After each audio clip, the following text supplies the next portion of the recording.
Good afternoon, YouTube.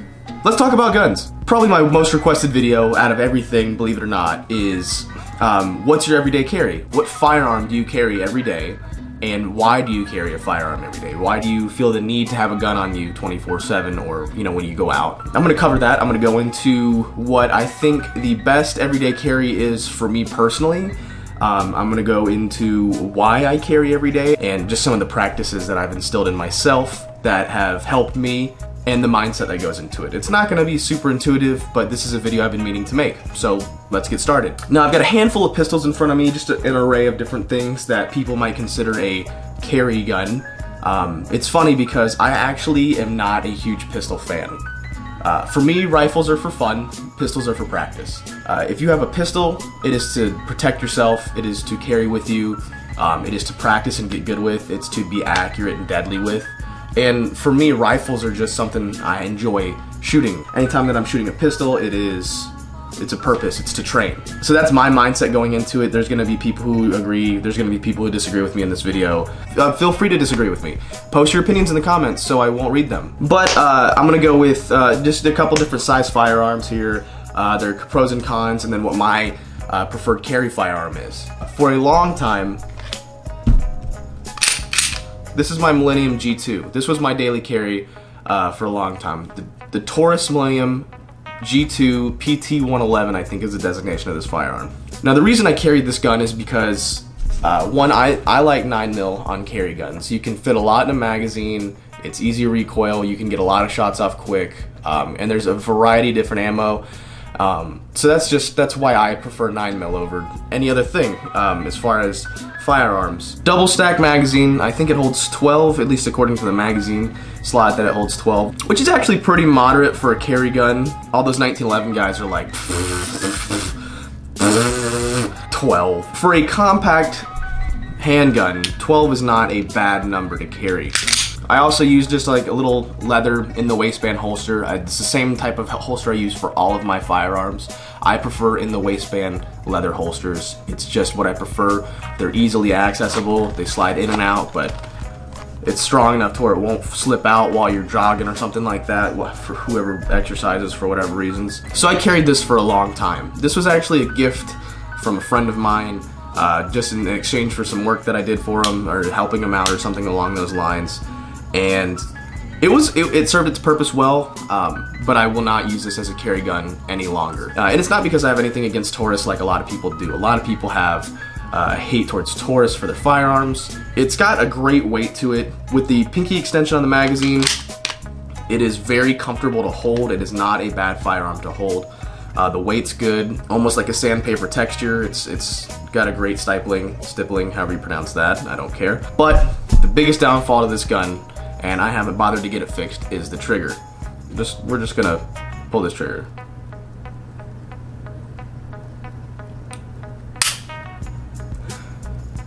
Fuck, that's a long trigger. For a carry gun, that is a long trigger. Look, I'm nothing. This is the purpose of showing the trigger. Obviously the firearm is not loaded. You have that much play before the trigger finally catches. And I'd say it's like a 6-7 pound trigger, man. It's a heavy trigger. It is not a light trigger. So there's a lot of chances you can pull that shot. Until I fix the trigger, I wouldn't even consider using this as a carry gun anymore. And then we got this, a crowd favorite, an overhyped piece of steel from the 1900s. Ho ho ho. Man, I felt people get mad when I talk shit about the 1911, right? What I'd like to let everyone know is that I'm an internet YouTuber. My opinions literally don't matter. So don't get mad and type your 1911 butthurt comments, because I won't read them. I don't care. This is my Rock Island Armory. Now, I've shot Colts, I've shot Rock Islands, I've shot Springfields, I've shot, you name it. I've shot about every 1911 under the sun. That range from $400, like this Rock Island, to $2,500, which is still not anywhere near as expensive as you can go with a 1911, which baffles me because that's exactly what this is. This is a World War I pistol that is still in production today, for whatever reasons, I don't know why. The reason I got one is just so I would feel not like a hypocrite, and because I do talk shit about 1911s. I think 1911s are outdated. I think that their carry capacity is absolute bullshit. You can only hold 8 in a magazine, and I'm sure you can get like a 10 rounder that sticks out like this, which is stupid. But you know what, like, it weighs about the same as a full-sized Glock 40. No joke, unloaded, it feels about the same as my loaded Glock 23. I mean, it's a hefty gun, which is great. You know, 45 ACP, you want heavy to combat recoil. The gun it's old. People like the design, people like the hype around them. I think personally, it's nothing more than a range gun. I would never carry this gun. I would never carry a 1911 just because of the carry capacity, the weight. Now, I mean, usually the reliability is pretty alright. I've had a few 1911s jam on me. It seems like 1911s are kind of ammo finicky. You have to choose the right kind of ammo for your gun. Otherwise, they will be like, no, give me some nice shit. Or give me some steel case. You know, it's really weird how 1911s seem finicky. Personally, I think it feels great in the hand. The beaver tail is one of the best safeties in my opinion. External hammers, I don't like external hammers. They can get caught on things when you're drawing them. I mean, it's just, practice with your gun, you're gonna be good with it. That's just how it is. If you practice drawing your firearm, no matter what, you're gonna be good. Now, look at True Exodus, for example. He could pull a full-size shotgun out of his ass and hit every target 100 miles away. That's just how he is. That guy practices probably every day. If you practice with your firearm, you will be good with it. Personally, I think the limitations, the weight, and the caliber, I don't prefer 45 ACP. Not saying that 1911s are bad guns, I just don't like them for those reasons. Another crowd favorite, Glock 23. Well, maybe the 23 isn't exactly the crowd favorite. I think the 19 is kind of more of the Glock fanboy favorite, you know, everyone likes a 9mm. I went with the Glock 23 because it's 40 cal. I actually really like 40 cal a lot. It's a very high pressure cartridge, it's kind of snappy, but the ballistics are very comparable to 9mm and 45. If you want a little bit more punch, go with the 40. The ammo is a little bit more expensive than 9, and the recoil is definitely more exaggerated than 9mm is, obviously. This is basically a neck down 10mm. My Glock 23 with my 22 round mag is probably one of my favorite pistols to shoot. If I ever take this to the range, I'm actually having fun with it, because for whatever reason, this gun in this configuration with just a tactical light and an extended magazine just feels good in my hands. The weight's great, and I can keep a good beat on target. A lot of people think Glocks are plasticky pieces of shit, and they're right, but they're plasticky pieces of shit that work. I've never had a Glock jam on me, and I've shot 19s, 23s, 40s, I mean, you name it. I've shot just about any Glock that I can probably get my hands on, from duty weapons to ones buried in dirt to ones covered in like gelatin. I mean, you look at Matt V's videos, I mean, he just continuously runs his Glock through marshmallow pudding and shit. It's ridiculous. But I do prefer my Glock as far as a pistol that I like to shoot, and that I would be comfortable using this firearm in combat, especially with this configuration, because let's say that I ever had to deal with an intruder. I sleep with this gun.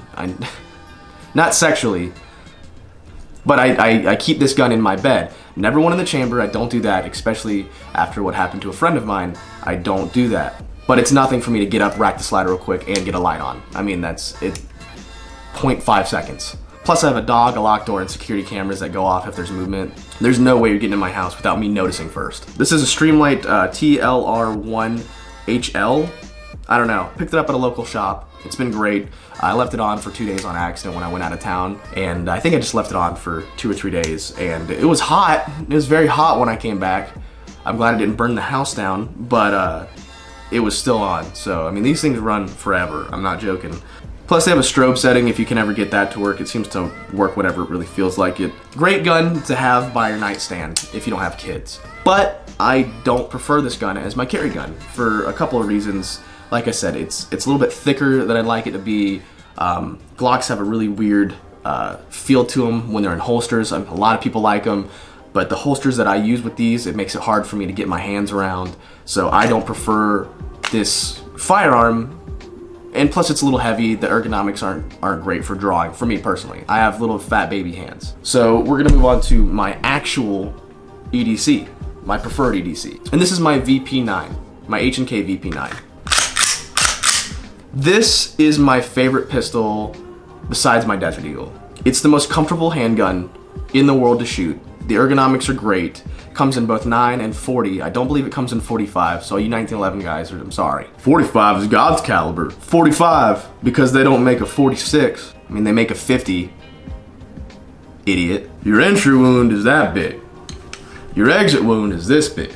Like I was talking about, the ergonomics of this gun are perfect for me, and that's why I use this, because this gun is great for me. I've shot a lot of pistols, and I've found out what I like and what I don't like, and this gun is exactly what I like in a handgun, and that's why I picked it up. I think I picked this up for like 450 bucks. It was either 400 or 600. I don't remember. I have so many guns now I can't keep track. But it is a 9mm, holds 15 double stacked. I have only run full metal jackets in this. I have not run hollow points yet, so I do not know how hollow points run in this particular firearm. I'm sure that there's a bunch of internet operators who can comment below and say, oh, Hornady Tactical runs great because that's all I use, blah, blah, blah, blah, blah. 15 is a great number for a standard carry gun. I believe this is considered full size, but it's got a lot of great things about it that I personally like. You've got these night glow sights that do glow really good. I mean, you've got a lower Picatinny rail right there. Gripping on the slide is great here or here if you need to do either one. They've got slide grip here and here, which I've always thought was kind of cool. You also have a double safety trigger like you do on the Glocks, the Tauruses, and a handful of other guns like Springfields. You have a concealed hammer, but you've got a loaded pin right here that shows you if there's a round in the, it shows you if the gun's been cocked. It's got a little red primer striker right there, you can see. But what makes this gun amazing for me is the ergonomics. The magazine release on this gun is probably my favorite. What a lot of people don't know is why I shoot with a middle finger is because when I was a kid I cut this finger off and it doesn't close all the way. You see how it doesn't, like, I can't close it all the way. It's kind of awkward and it makes it hard to shoot with this finger. With this gun, but with this firearm, the middle finger pull is perfect for me. And the magazine release is right there. One of my biggest issues with any gun, whether it be Glock or the Taurus or the 1911, is the mag release. For me to release the magazine on this firearm, I will have to shift the whole gun in my hand in order to hit the mag release. I will not be able to shoot the gun like this. It just doesn't work. So I have to shift the whole gun in my hand to hit the magazine release. Same thing with the 1911. You see how my thumb comes nowhere near that mag release. I have to shift the whole gun in my hand to hit that mag release. Some people don't have an issue with this. I have little Burger King hands, so I do have an issue with this. I have little fat sausage fingers, and it makes it hard for me to use a lot of firearms like that. Even the Taurus that I have gives me trouble. You see, my thumb is so close, but it just doesn't have enough dexterity to hit that mag release. So I have to shift the whole gun in my hand to hit the mag release. I can just move my finger off the trigger for a second and drop the mag. That is what makes this gun so special to me. If I'm shooting with my middle finger, I'll keep one finger completely extended like that, not to have any slide bite, and then I will just move my finger from that and drop the mag.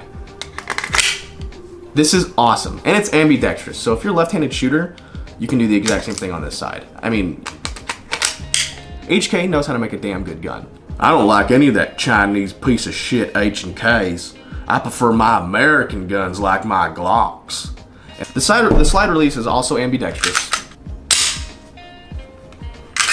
And you have a little tab right here. You can just hit. It is in good places on both sides. You see how my finger can just cover this on this side? My thumb can just cover it on this side. It's easy.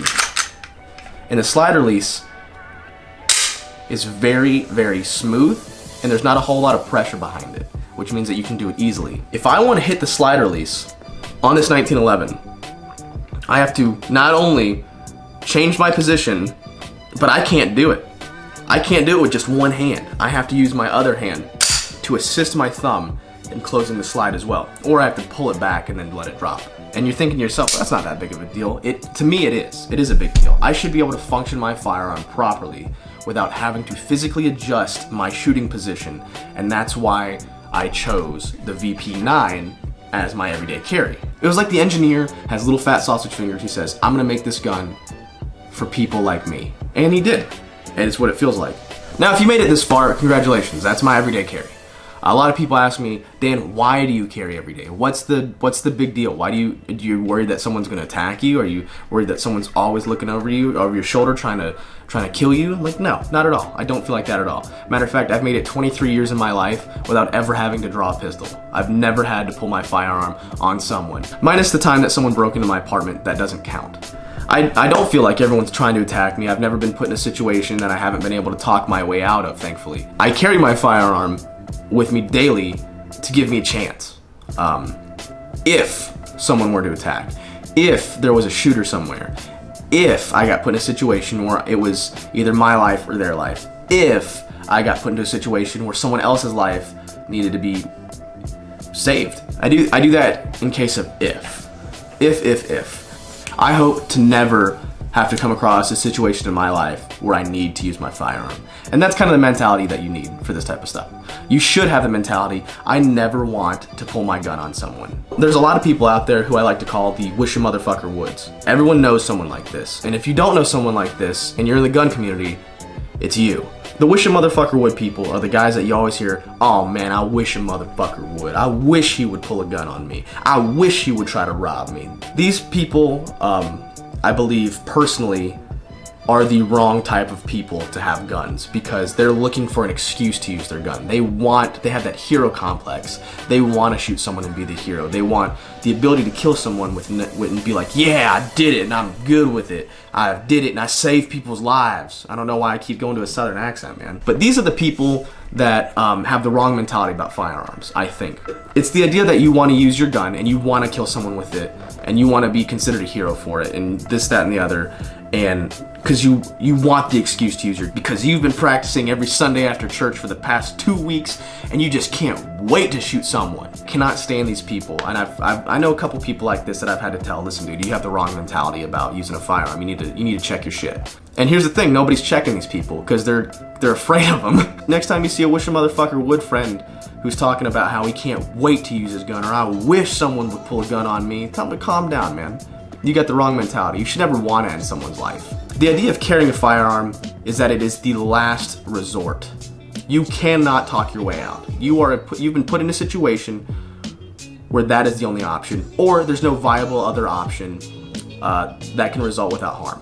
So let's say you're at a gas station and a guy pulls a gun on a cashier and he says, give me the money or I'll shoot you in the fucking face, or whatever robbers say. At that point, you can't talk your way out of that because that person has decided that whatever's in that cash register is not only worth killing over, it's worth dying over. That's what that person lost all of their rights as an American, as a human, once they've crossed that line. Once you threaten to take someone else's life, you've crossed that line. And I know a lot of people are gonna be like, you can't do that, it's not, you can't just take someone else's life, and that's where you're wrong, kiddo. Once someone crosses that line and they decided whatever's in that cash register is worth more than your life or their life or the cashier's life, that's unfortunately when it's your decision, if you have a firearm on you, to step in and intervene.